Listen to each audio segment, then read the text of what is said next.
Um, so tonight, the topic was, what is the topic? The topic is feeling good about change. Right. So that was the topic for tonight. And, you know, I've been very interested in change for about the last 30 years and really curious about how people change. And throughout my journey, I discovered some things that seemed to work for a little bit. And I came up against some stuff that didn't really ever seem like it worked too well. But a lot of it was so common in the world, everybody else was kind of like there was this group think that that's how you make change. But a lot of it just didn't make sense to me. It didn't line up. And it wasn't till about 5 years ago that I came to a new understanding of really how change occurs for people. And it's very counterintuitive. You could say it goes against conventional change and even leadership and all that. So my request is that we're all a bit conditioned by what I would say the collective view of things. And it would be really helpful for anybody listening that listens to the recording here and for all of us here together is to suspend maybe what we think we know about change just for our conversations. And see, like I went to some motivational training and workshops back 30 years ago. And it was so, I was so the person was so convincing and so motivating. I felt really excited and I really got wound up. And I felt like I could conquer the world. Have you ever been to one of those workshops? You've been around somebody who's extremely charismatic, extremely motivating, and they really get you, what I would call revved up. Okay. And then what happens is I woke up Monday morning and I'm really revved up, and that lasted till about Tuesday evening. And what happened is it started to kind of the high, that high of the experience started to drop, and so did my hope for any change. Okay, but it was so convincing that, well, you just need to stay motivated. All right. And a lot of what was being taught is teaching people ways to stay motivated. Okay. And there just seemed to be a lot to do. Like it was a full-time job to stay motivated and stay pumped up. You guys kind of know what I'm talking about, or have you ever experienced any of that? And definitely, yes. Yes. Yeah. So here's what I discovered is there's nothing wrong with motivation, and it can be very exciting, but it creates a peak experience, and that experience is a depreciable experience over time. So it's kind of like it's a nice experience, and then it kind of goes away, kind of like a wave. The wave comes up, crashes up, you ride the wave, and then it's gone, so to speak. So and then for me, I remember getting really bummed out, and I started to think, what's wrong with me? And that's the problem with motivation, is when you get really high, you think that, what did I do wrong? Or there must be something wrong with me, or I'm not doing it right, or I'm not doing the 7 habits right, or I'm not doing the 21 rituals, or I'm like, that's what happened for me. Okay. And so I became kind of disillusioned with the motivational model. Shortly after that period of time, I got into what I call the accountability model. And I say accountability because it was a different type of personal development, and it was more about managing your behavior. Okay, and there would even be games like celebrating the people who did really well. And I don't know that intention was there, but there was a sense of feeling shamed that you didn't do so well. Okay. Here's a really good example of this. I remember back in my days before coaching, I was in commercial real estate. And one of the strategies to get people to change and to get people to perform at higher levels, because that's what leaderships and managers are always focused on, is how do we get people to play at a higher level? And so some managers and leaders and bosses would send us to a motivational training. We'd come back motivated, and then it would depreciate. And then what showed up is the leaders of the time, and the best thinking was, well, we're going to do rewards and punishment. Okay, punishment and rewards. So the rewards were kind of like trips. You know, you hit a certain level of production, and then you get rewarded with a trip, maybe even a plaque. You became the salesman of the month. And the other is you if you didn't produce at a certain level, your job was at stake, and ultimately you'd get your walking papers type of thing. So that's a real pressure cooker to live in. Anybody who's been in sales is probably familiar with that model at some level. It's called the punishment and reward model.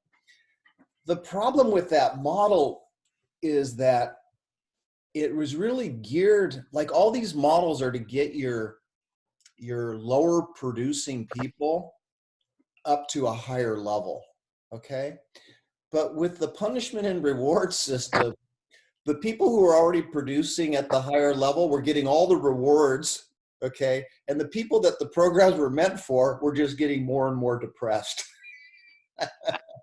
All right. So it didn't really work out so well. It was intended to bring people up, but it actually kind of backfired on people. So they were trying to get people to change. And then the next level that started to show up on the scene was to have a meeting with your manager, you know, or have a meeting with an outside consultant. And the logic is that if in order to get the best out of people, we need to shine a light on them and assess them. What are their strengths? What are their weaknesses? How do we bring out their best? And the thinking was, let's find out all of the people that are surrounded Sophia, her manager, her boss, her vendors, and let's talk to all of them and find out what they have to say about you. Okay. And that if we could just assess, you know, Chris's strengths and weaknesses, we get him to have his weaknesses strengthened and to play to his strengths, and we would get him to come up. But the problem with that model, again, what is the intention? Is to bring people up. Okay, your top producers, or people who are already doing well, they receive feedback, and they were very responsive to it. They were very appreciative of it, you know. But the people that weren't doing so well that it was designed for, they were already in such a poor state of mind that to receive the feedback, they were already threatened and defensive, and it didn't work. Okay. So, you know, just imagine somebody that's not producing really well. There's reasons and there's a logic behind that. You're trying to get them to change. You think the logic is to assess them, give them some feedback, let them know how they're showing up in the world. But the problem is it backfired because the people who weren't doing so well were very threatened, and they couldn't let any of the feedback in. And in many cases, they would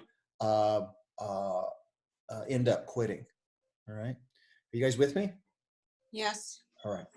So I'm just kind of drawing the lay of the land. Like, that's how change through the eyes of modern leadership has kind of gone about things. Okay. Let's keep people motivated. Let's bring in a speaker, have them go do a training, whatever it is, and keep them motivated and pumped up. Okay. The problem is that the people that went to it, they got a little bit of pumped up, but then they came crashing back down. It's kind of like a balloon. They got blown up and then it came back down. And then the second model is kind of a punishment rewards.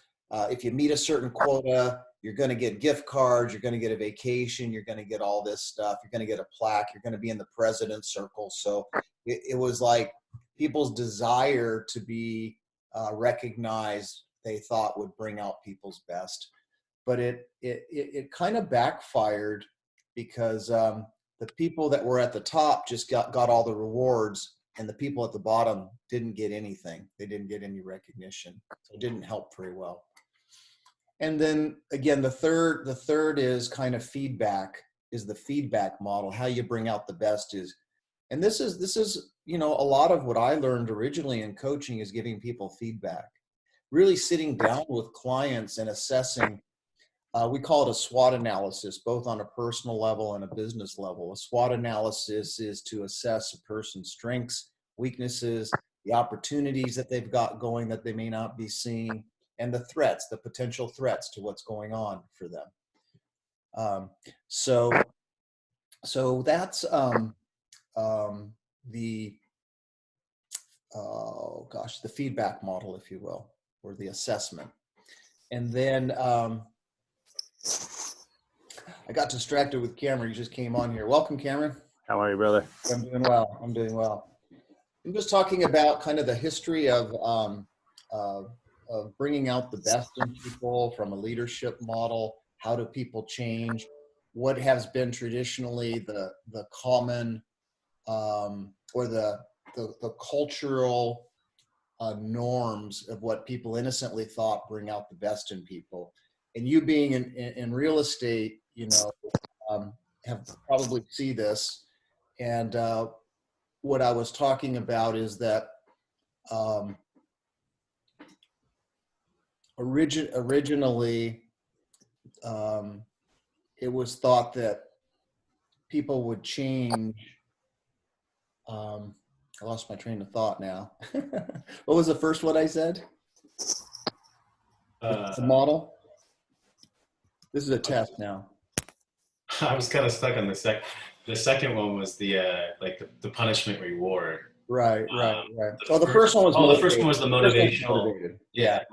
speakers, that kind of stuff. Yeah. So like somebody who's not who's producing, you're a manager running a real estate office. The manager is trying to get everybody up, get their sales volume up, get their production up. And so, you know, back in the day, particularly when I was in the industry, it was what's called the motivational model. Just motivate people and get them all pumped up, and then they'll do better. You know, when people are pumped up, their energy's up, their desires are up, they feel unstoppable.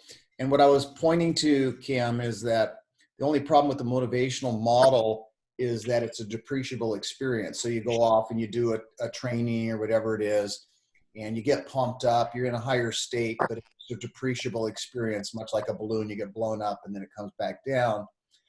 And for me, historically, when that happened for me, I thought, what's wrong with me? Okay. I was all pumped up. I was all charged up. I thought I was unstoppable. And then all of a sudden it felt like the wind got taken out of my sails. And so it actually kind of backfires on people.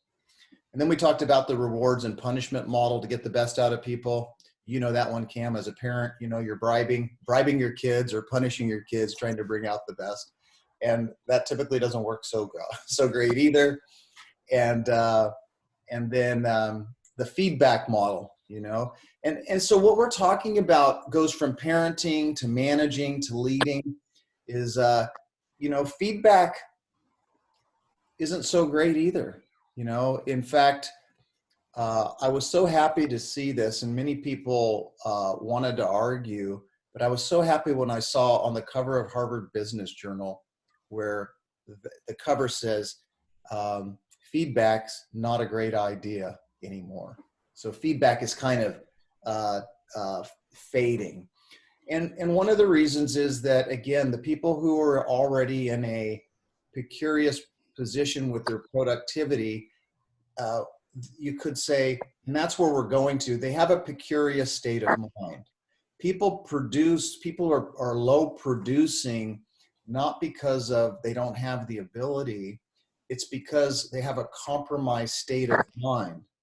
And when people have a compromised state of mind, they're very defensive when it comes to feedback, and not a whole lot can get in. Okay. So that's kind of what we have on the table so far, Cam. Great, thank you. Cool.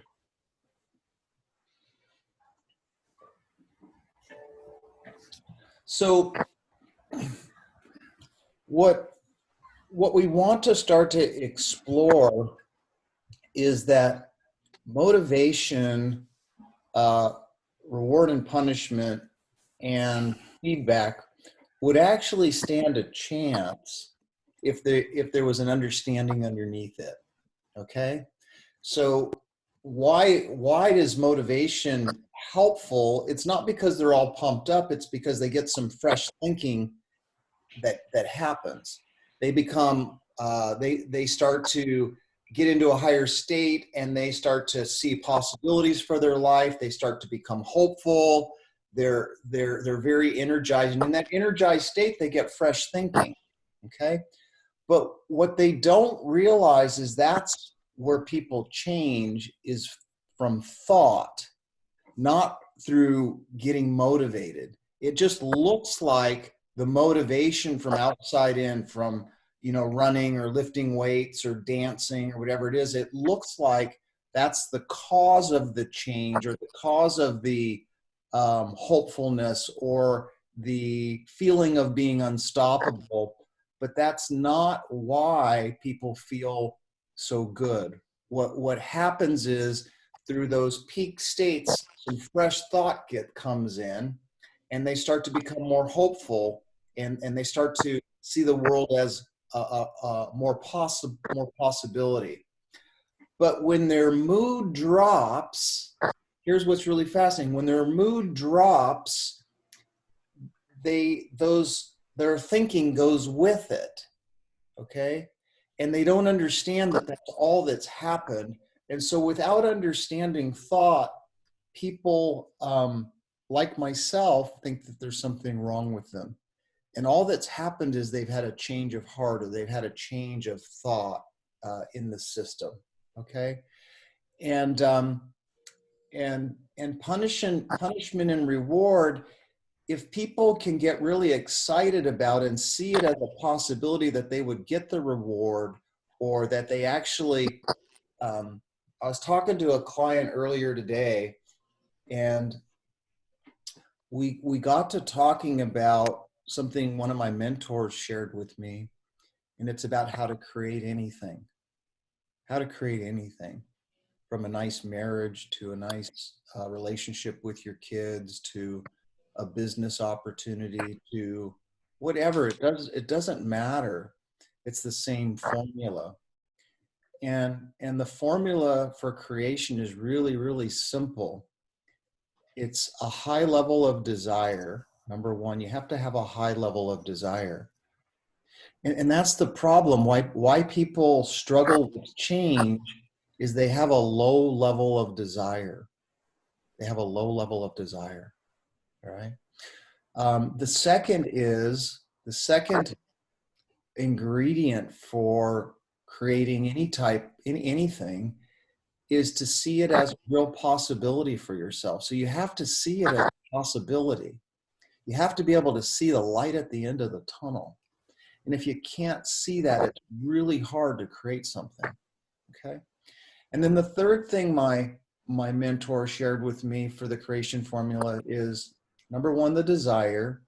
Number two is see it as a real possibility. And number three is you have to understand how your mind works and the power of thought. You have to understand that. And the deeper you understand that, the more you'll be able to raise your desire and see it as a real possibility. So I'll give you an example. I was talking with my client today, and he's kind of at a place in his relationship where he's got 1 foot in and 1 foot out. Let's just say that, okay? And what I shared with him, I said, listen, if my mentor was coaching you in your relationship, I'll tell you the very first thing he would ask you. He would ask you on a scale of 1 to 10, what is your level of desire to have the relationship work out? Okay. And boy, did that ever hit my client right between the eyes. Okay. It hit him right between the eyes because he realized that that's the problem. It's not his partner. It has nothing to do with his partner. It's the fact that he's got such a low level of desire to have the thing work out.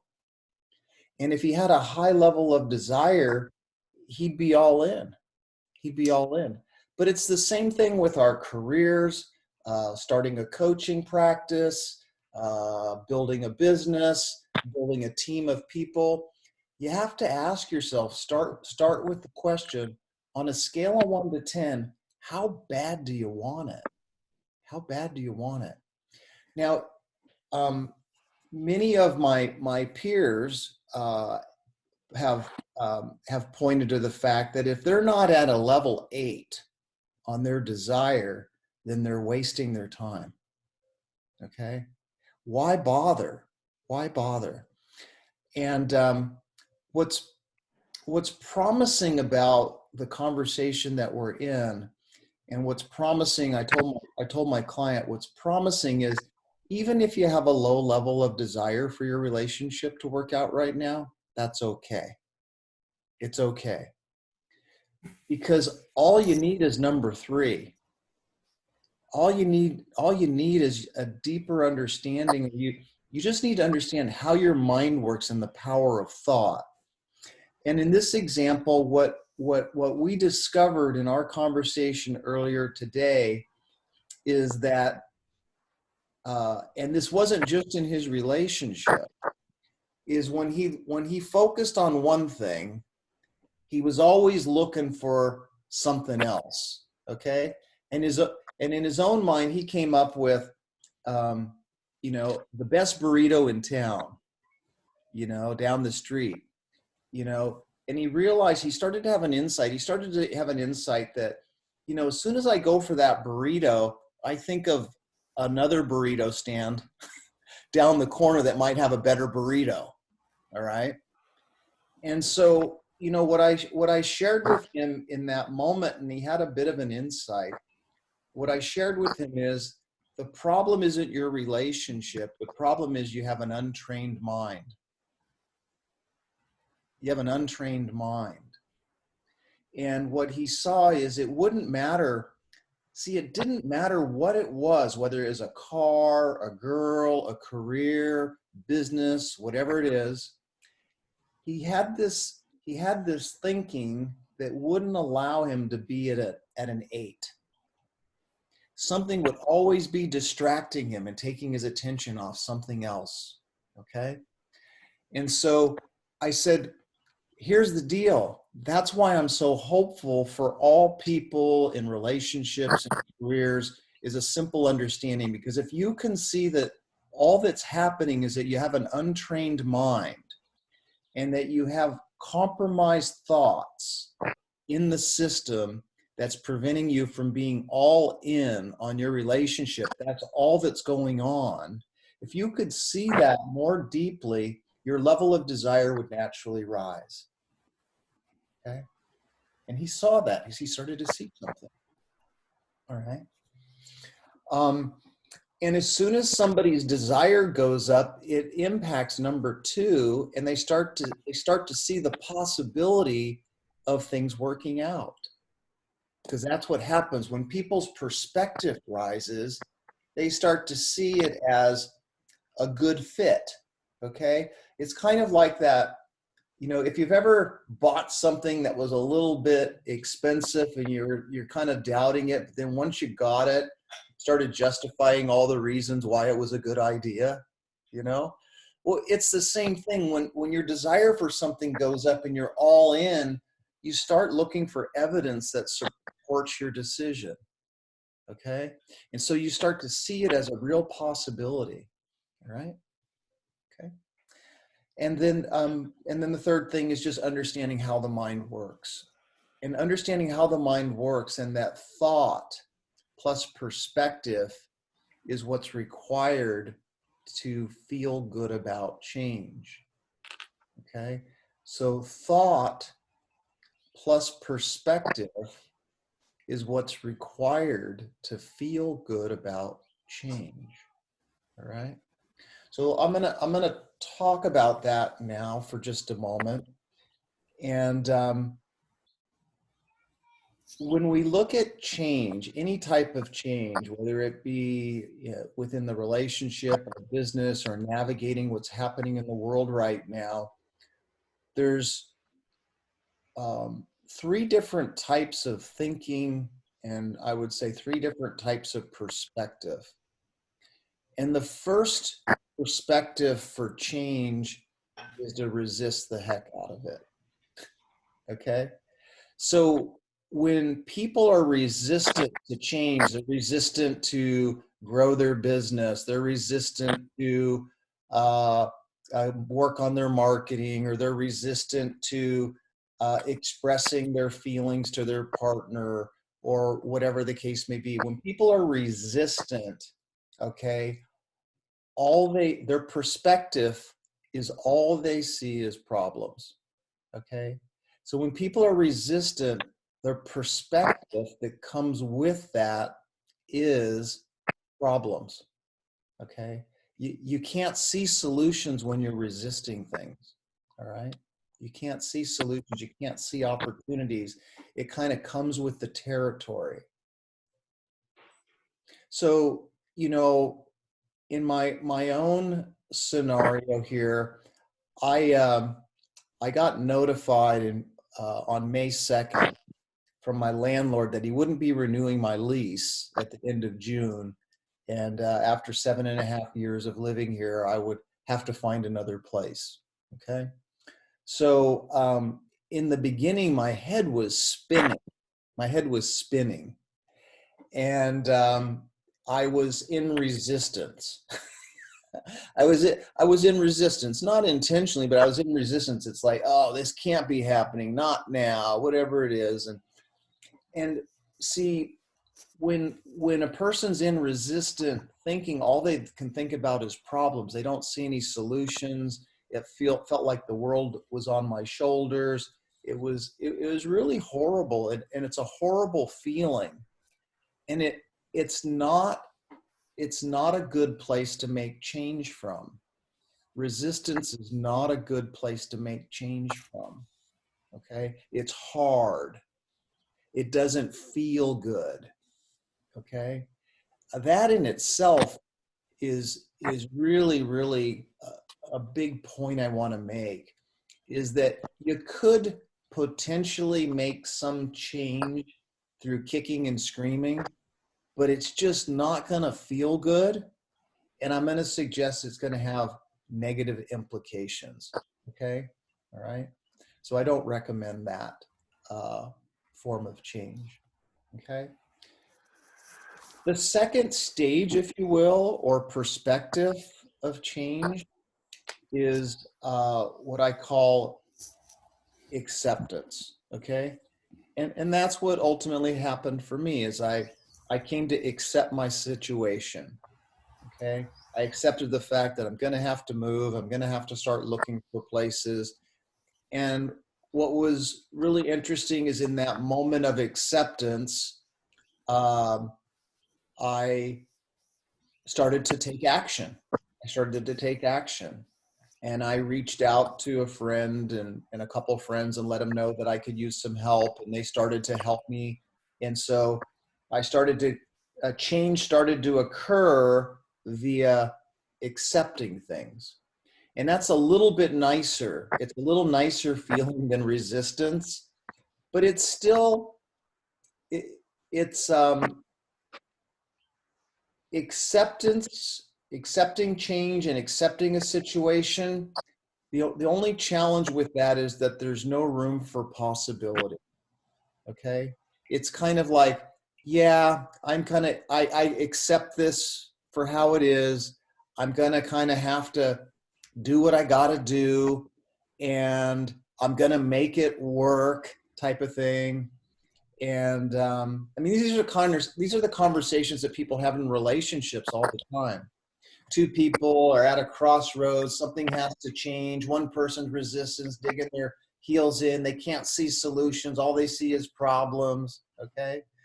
Then somebody makes a shift and they move into acceptance. They go, okay, I accept it for the way it is. Here's what's going on. It's kind of like, yeah, we'll make it work. But there's no joy. There's no hope for possibility. There's no future in it. It's more like, well, I guess this is how it's going to be type of thing. All right. So I want you to get a feeling for what I'm talking about. Not the words, but get a feeling. So we've got resistance, kind of our heels dug in. It's not a very nice feeling. We've got the second perspective of change. Well, yeah, I know I got to handle this. There's some thinking. Yeah, I've accepted it. It is what it is. I'll do what I need to do. But there's a feeling that comes with it that is not very inspired. It's just kind of what I call accommodating the situation, and it lacks a nice feeling to it. Okay. The third perspective is to embrace change. Okay. And that's what tonight is all about. It's about learning to embrace change. And the signature of someone who has embraced change is that it comes with a nice feeling, and they see possibilities, and they feel really good about the change. All right. So whether it's somebody going through a divorce, they can be in resistance, acceptance, or they can be embrace it. And depending on where they are on that spectrum of perspective or consciousness, they're going to have an entirely different experience. All right. So the key here is that the real leverage in accelerating change is to have a good feeling about change. And we have a good feeling about change when we have made peace with it and we embrace it. And the signature strengths of embracing are I see opportunities, I have a good feeling, I'm happy for the change, I have a really good feeling. There's a sense of hopefulness that comes with that territory as well. So, you know, that's kind of the place that I'm in now with my housing situation. I've lost 2 deals so far, but I've gone through the resistance, the acceptance, and now I'm just kind of, I'm really hopeful. I know something's going to work out, and I'm starting to get excited about seeing myself move into a new place and start a new chapter. Okay, so that's kind of the spectrum that I've gone through, and now I really feel more leverage. I feel more hopeful. I feel more possible. I feel like I can really start having some fun with this, finding a new place in the process of change. Okay. So my hope here tonight is to not necessarily give you a strategy or tactics, but more to stimulate some thinking within yourself and to look within yourself towards your relationship with change and to maybe run it up the flagpole, if you will, and see where the kinks are. You know, are you experiencing change as resistance? You know, you're fighting it. You have kind of a not a nice feeling. You do it, you're changing begrudgingly. You know, it's like you're really put out by it, or you've kind of come to accept it, but there's really more of a feeling of resignation. Okay, and there's a lack of hopefulness and lack of possibility. And then the real juice is to embrace change. Okay, now what do all these have in common? What do all these have in common? Thought. Thought is the common denominator of all of them. And so when people see that their thought is what's making change difficult, not the situation, and that if they are able to level up in their thinking, change would happen in a more effortless and graceful way. Okay, so my hope is to, again, to stimulate something within you, and for us to perhaps open up a dialogue. And I'd love to hear what you guys heard and hear what makes sense and hear what didn't make sense. So I'd love to hear from you guys. What did you hear in all of this? Greg, I have a question for you.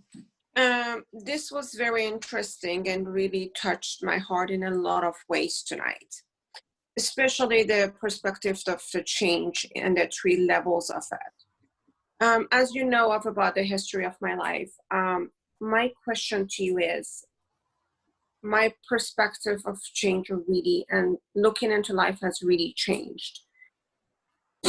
Moving forward, I really would like to see myself, instead of going through this first 2 steps, to be able to embrace it from the moment that change come. Mm-hmm. Is that a possibility? What it takes for a human to jump quickly to the level 3 instead of going through those painful times? Yeah, yeah. So I wanted to hear your side. I think let me tell you what helps me. I have mentors and coaches, and that's what helps me. Sometimes I just can't see it on my own. Okay, I'll never forget a coaching client I had 20 years ago. She just lost her job, and I said, "Congratulations! What a wonderful opportunity." Mm-hmm. And she was like taken back, but it hit her so hard. She said, "Yeah, it really is." Got it. Okay. Now, what happens is that innocently, a lot of us, like myself with my move, will fall down to something. It was really funny. I had so many supportive comments on my Facebook page about kind of lifting me up and what a wonderful opportunity. One door closes, another opens, you know. But I was in such a low state at that point. I'm like, it's the last thing I wanted to hear. You know, Mm-hmm. I just couldn't hear it yet, you know. But it happened, you know. And they're absolutely right. But that goes to what I call the feedback model. Correct. You know, all that feedback on Facebook, it didn't help a bit. It didn't help a bit. I had to see it in myself. I had to see that, oh, I was just kind of resisting, and it's just a process. Okay. Mm-hmm. So, you know, in hindsight, it helps to have somebody help, you know, kind of point us in the right direction sometimes. You know, You know that it's an opportunity. You know that it's a possibility. I know that's the case. But having somebody kind of be with you until you can see it and not give you feedback is really what empowers people to accelerate change. Okay? All right. Now, remember the three things that change is a high level of desire. Okay. Correct. You seeing it as a real possibility. And the third is really where the rubber meets the road. It's like, how well do you understand the three principles underneath life? How well do you understand that your mind work? How well do you understand the power of thought? And we all have a certain level of understanding, but whenever we get stuck, we temporarily lose our grounding in the moment. Okay? That's all that happens. The deeper people understand that, they'll stop looking outside of themselves, or like the old motivational model that I talked about. You'll stop wondering what's wrong with you, and you'll realize there's nothing wrong with you. You just are having a moment of compromised thinking. That's all that's happening. Mm-hmm. Did that help at all? Yeah, I got it. No, definitely.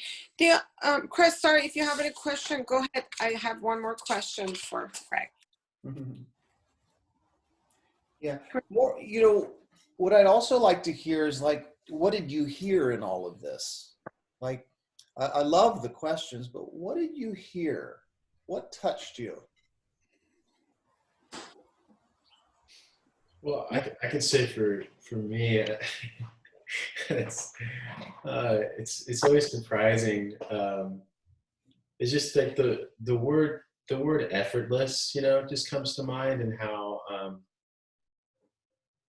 gosh, if it's not feeling right, then it probably isn't, and I know that's so simple, but yeah, feeling that it changes comes from this place of, like, you're forcing yourself to do something or believe something, and kind of what you had just said just kind of touched me in terms of, like, you can intellectually try to get there, like, hey, I know this is an opportunity, or like whatever, but if you're not feeling it yet, if you're not there yet, it's really hard to force that. And I think it's okay to, like, have a little patience with yourself to, like, get there, because it's hard to just, like, snap that on, like, oh, this is the best thing that's ever happened to me. But I think the deeper, like, to your point, Greg, it's like the deeper you get with this understanding, the quicker it is to kind of see that, at least for me. Yeah. And it helps to see, like, it really helps to see that what we thought is the problem's not the problem. The problem is our thinking. So, like this client I was working with again today, one of the things that we unpacked is that he had a lot of shoulds and shouldn'ts that he would bury himself under. Okay. So, like, in his relationship, he would start to throw expectations. Well, it should look like this. It should look like this. It should look like this. But he didn't see that was him making up a bunch of stuff. He saw it as really that person is the problem and there's a better person out there. He didn't see that he was making up all of this stuff called shoulds and shouldn'ts and all that. Well, the irony is he does the same thing with his career. He can't relax. He can't enjoy life. He thinks he should always be working. Should. Oh, I could do more. I could do more. Like, he doesn't see that the problem is his thinking that's ruining his life. He thinks he actually should be doing more, have more of a purpose, start doing this, start doing that, find a better person to be with, all this other stuff. Okay. That's what we're waking up to, is all these different layers of thought that is the problem, not what we think is the problem. I saw you smiling a lot there, Chris. What did you hear in all that? Oh, you obviously could relate. Yeah, no, I can definitely relate to those two specific things for sure. I feel like I'm getting to a better place with that, but yeah, it's just so innocent, you know, that um, but it just comes back to like there is no external solution, you know, Yeah. Yeah. and that's just kind of what sits with me is it's just I love that.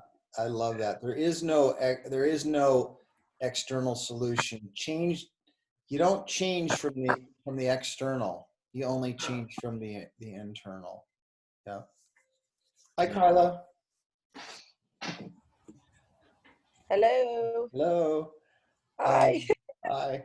This young man that I was working with earlier, what we started to piece together is that he started to see that should were the buzzkill of desire.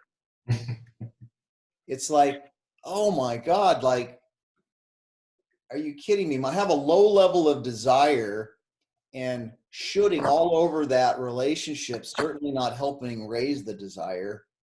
And, I think he started to see the fact that if I could just get out from underneath the shoulds and the shouldn'ts, that the desire would go up, because that's how it works. Most definitely enjoy his life much better. For sure. Yeah, exactly. Who else? What are you guys hearing in this conversation?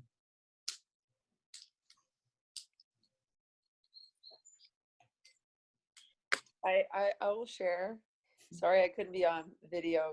I was driving, but I thought it was cool that you were talking about change and the kind of process of change, because I've been going through that myself, and it's so exactly what's happening. The resistance, acceptance, and embracing. And it's funny because in my my 6-week coaching program, naturally, I've noticed that I've followed that model and didn't realize that like the first couple weeks, everyone was in resistance. And then what the MCT practice I suggested for this week is tell me what occurs to you when you accept what is. Oh, nice. So it's funny how that second phase is already like waking up. And now it's like seeing that, yeah, then the next phase is them embracing. So funny that that I can already see how that's applying with what I'm doing for coaching, but then I can also relate to that with my own business that was in massive resistance and then acceptance, and now the last 3 days has been like profound clarity on it. So just the way that you painted that was really helpful. Oh, great. It's good to see you, Kyla. It's been a bit. I know, I miss you. I miss you too. Yeah. Anybody else? What are you hearing? What are you seeing? What's opening up?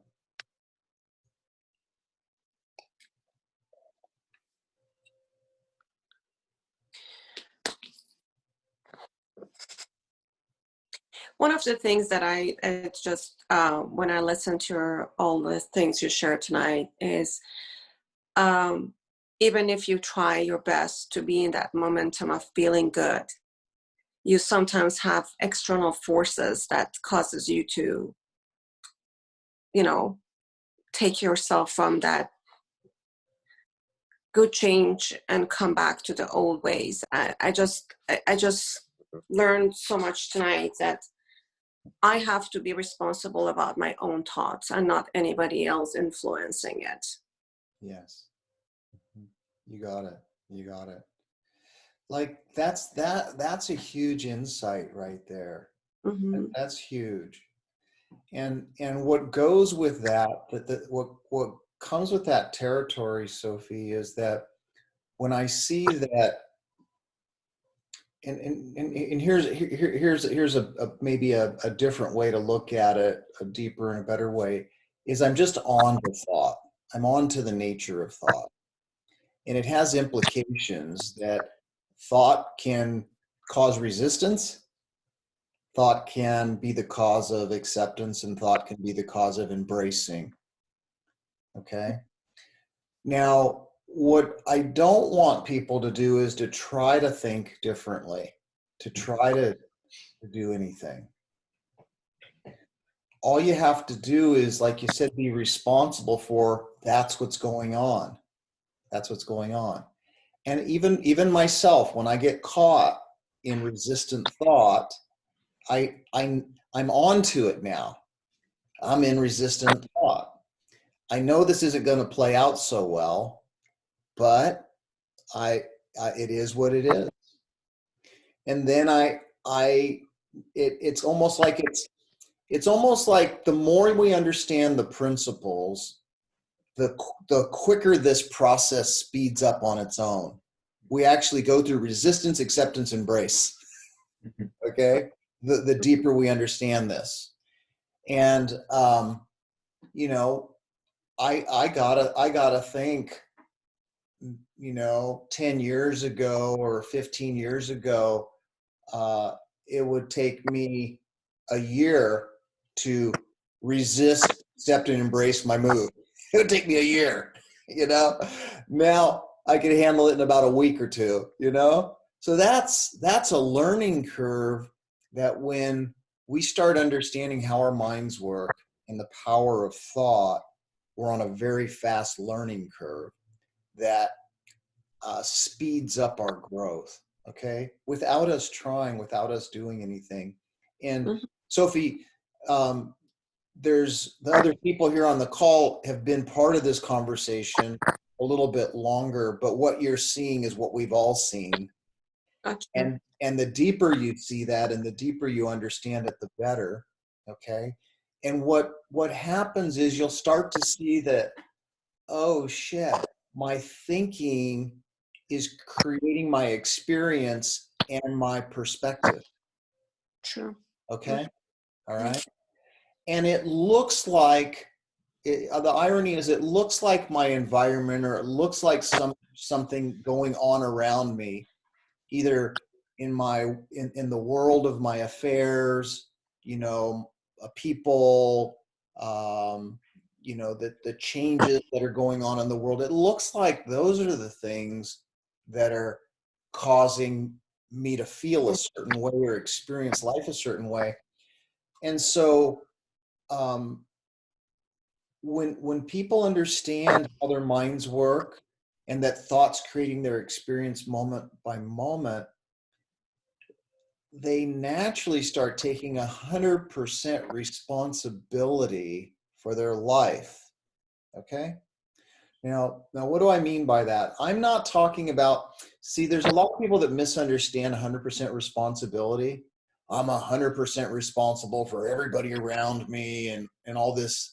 I call that trip laying. That's not what I'm talking about. Okay.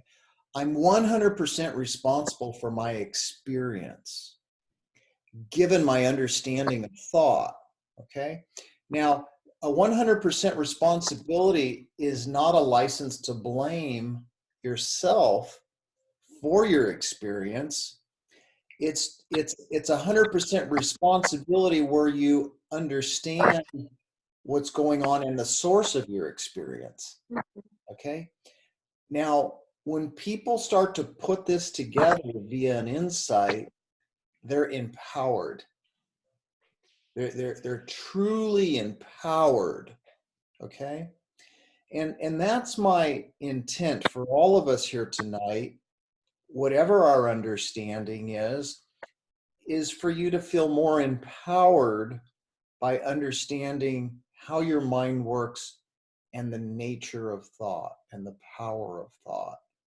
And that all of us, all human beings, are creating their experience via thought, moving through the system in the moment. So if I have resentful thoughts or resistant thoughts, life's going to be hard. If I have accepting thoughts, I'm greasing the wheel a little bit more. I'm lubricating the wheels of life so it's not so hard. And then when I embrace life, I start to soar. I start to feel a lightness of being. And life gets, like Chris said earlier, it becomes more effortless, more graceful, more enjoyable.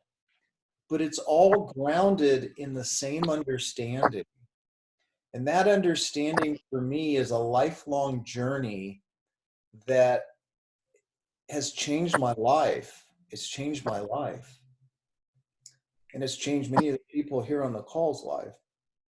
So that's what we're on to. So I love that you're seeing thought. And what I would say is it helps to see that every thought comes with a feeling. True. Yeah. Every thought comes with a feeling. And so for many of us, the reason that I'm able to move through things and change in an accelerated fashion is that as I've taken 100% ownership of my experience, I understand that, oh, I'm resisting. If I'm resisting, I have insecure thought that I'm taking serious. Okay, Mm-hmm. that's what's going on. To have one's heels dug in, they have misguided thoughts on the system. They have problematic thoughts on the system. They have contaminated thoughts on the system. They have fearful thoughts on the system. And people feel very threatened and they dig their heels in. Mm-hmm. So you could say the quality of thought is the lubricant for change. The quality of a person's thought is a lubricant for change. The poorer the quality of thought, the rougher the ride. Okay. The higher the quality of thought, the more effortless and enjoyable, and the more possibilities you'll see, and your learning curve will be very, very rapid.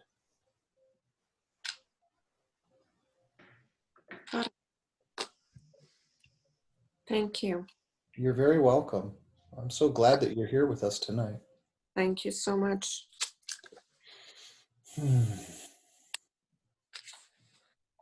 Anybody else? Reflections, insights? What are you hearing? What are you seeing? And what's maybe not making sense?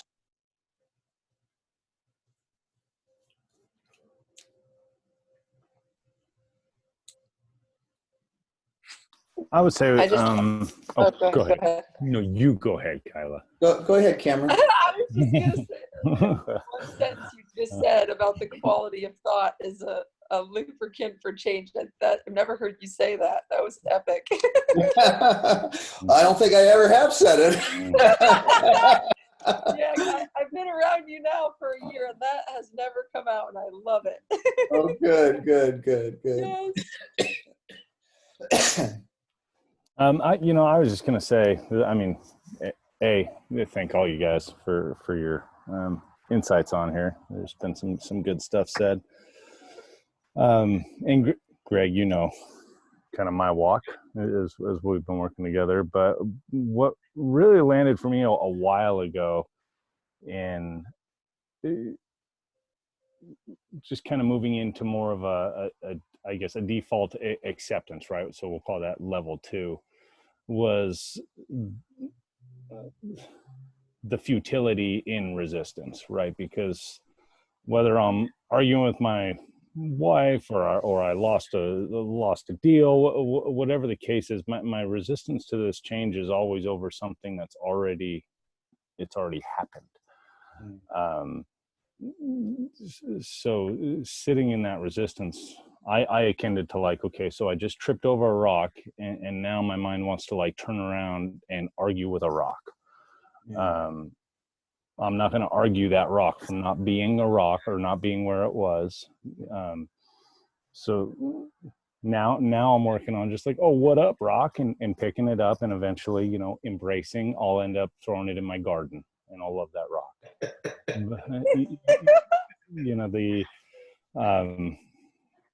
I don't want to say that it's default and it's 100% of the time, but I do find myself moving right into like, okay, you know, like, okay, so let's work from that. And I love, Greg, what you said about, 'cause I tell my kids all the time, like, any idiot can identify a problem. Like, we're, you know, we're solution based. So let's get right into solutions. But how you said, you can't see solutions in resistance. Correct. Right? And that for me was like a freaking bingo moment with dealing with this homeschool stuff. And my son literally for the last 9 weeks, every single day has been a battle. Yeah. And I keep telling him, like, dude, you're just talking about problems. You're just talking about, let's talk about solutions. Yeah. And it's because he just like parks it in resistance. So that will be, That's really powerful, Cam. that'll be helpful tomorrow. And so here's the wisdom for me, or here's what's coming forward. That points to how important it is to have a nice feeling, to be in a good feeling, to have change, either with parenting or leader, or whatever. It's going to be hard. Like, I mean, that's what's really cool about what we're talking about is the feeling matters when it comes to change.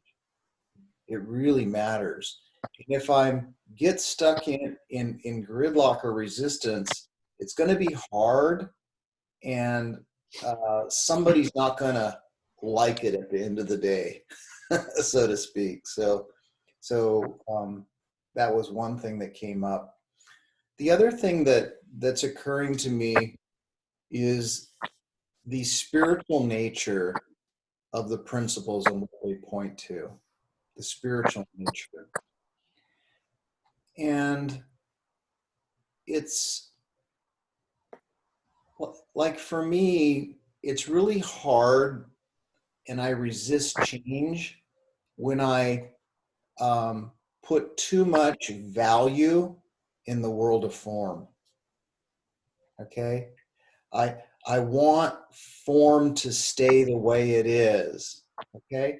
See, that's the biggest illusion. It's the biggest piece where people bump into from resistance, is when they try to control the world of form. All right? If you try to control the world of form, you're always going to lose, because form always changes. All right? So when you look to the spiritual essence within you,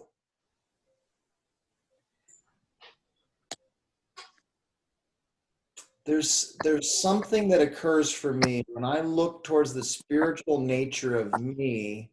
I know that I'm going to be okay no matter what with my move.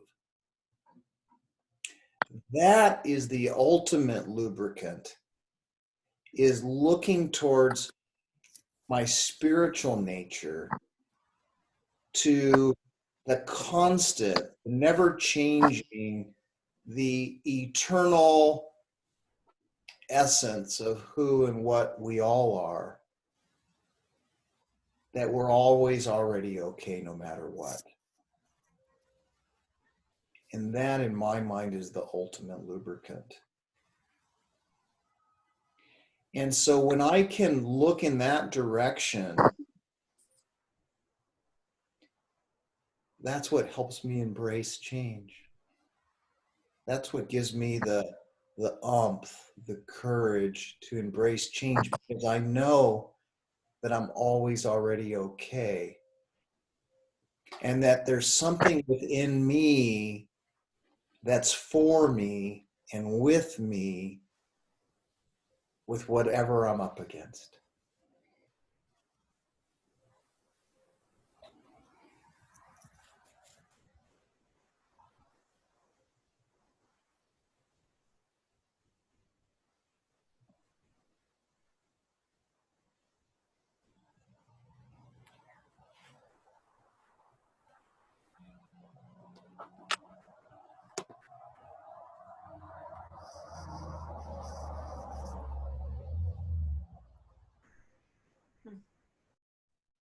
I love how quiet it just got. I love how reflective you all are. It matters where we look when it comes to change.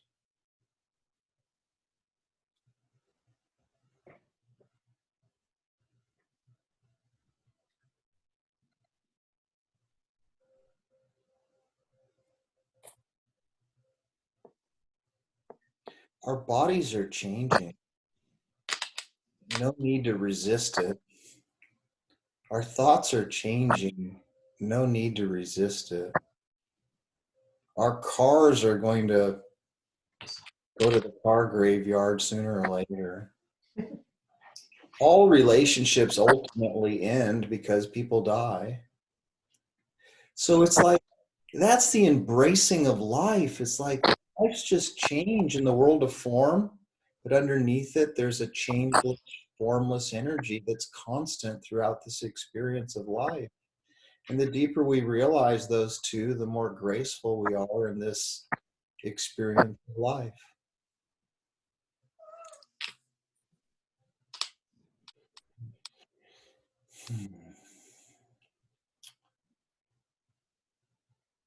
Well, you guys have been really great.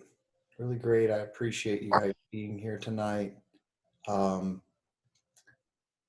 like where we're at right now because we're in a really nice feeling.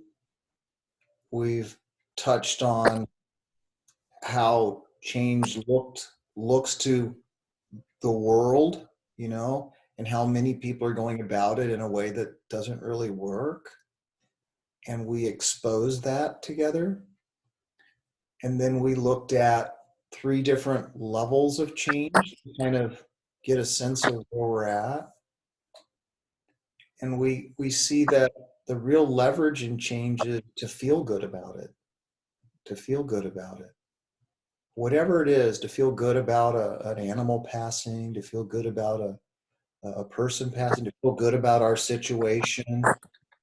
It really matters if you can feel good about the change that's going on. So thank you all so much. I recorded tonight. I'm happy to make it available to you guys if you're interested. Just hit me up and I can send you the link. Other than that, I'll give everybody just an opportunity to check out with any closing thoughts. And Sophia, we'll start with you and we'll just go around. Sophia? Thank you for the evening. What I will take from this evening with me, with gonna end that. We are always okay, no matter. I love.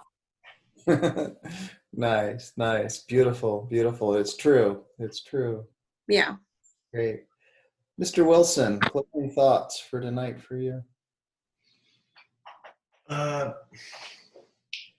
Yeah, I guess, you know, we kind of touched on this initially at the beginning, but I don't know why it's just coming back to me now. It's like, you know, as a being a leader, I'm just excited about, you know, this understanding, and especially as it pertains to change, and how much of an impact you can have on the change in others when you're coming from that place. Yeah. And it's and that is just this effortless, like, you know, I find myself sometimes challenged with, you know, I need to put together these things for my team or do all this shit with, like, with motivation or different stuff. And it's like, what if I'm just coming with this good feeling? And it's amazing to watch how they are changing. Yeah. Like, and I'm excited to see where that goes. So that's awesome. That's awesome. Yeah, great. Well, I'd love to continue that conversation, you and I, as well. So that's great. Awesome. Thanks. Cam, closing thoughts? Yeah, I mean, I just like kind of keeping front and center. I think Chris had mentioned something earlier about just that reality that there's nothing external that's going to really alter the internal, for at least without any or for any lasting amount of time. Like that it's all basically an inside job. That's right. Great. Thanks, Cam. Kyla, closing thoughts? First of all, thank you so much, Craig. This was so fruitful, so many insights. Nice. That tonight I felt like writing a lot down, which usually I don't write much. I was writing on my phone. Now I have my computer out writing. And there's one thing you said that a lot of things clicked, but one in particular that I'm seeing right now in my life, which is that I can't see the answers in resistance. Yeah, that's true. That's true. Yeah, That's it's really great. funny. It's really funny how I can just think about how many times I've tried to get the answers when I'm resisting, and it really doesn't work. So that one was a extra special insight. Awesome. Awesome. Yeah. Great. Great. All right, you guys. Well, thank you for being here. Have a lovely rest of your evening, and let me know if I can be of service to you at all. Awesome. Thanks, everybody. Thanks, guys. Everybody take care. Bye-bye. Love you, Greg. Bye. Love you too. Bye.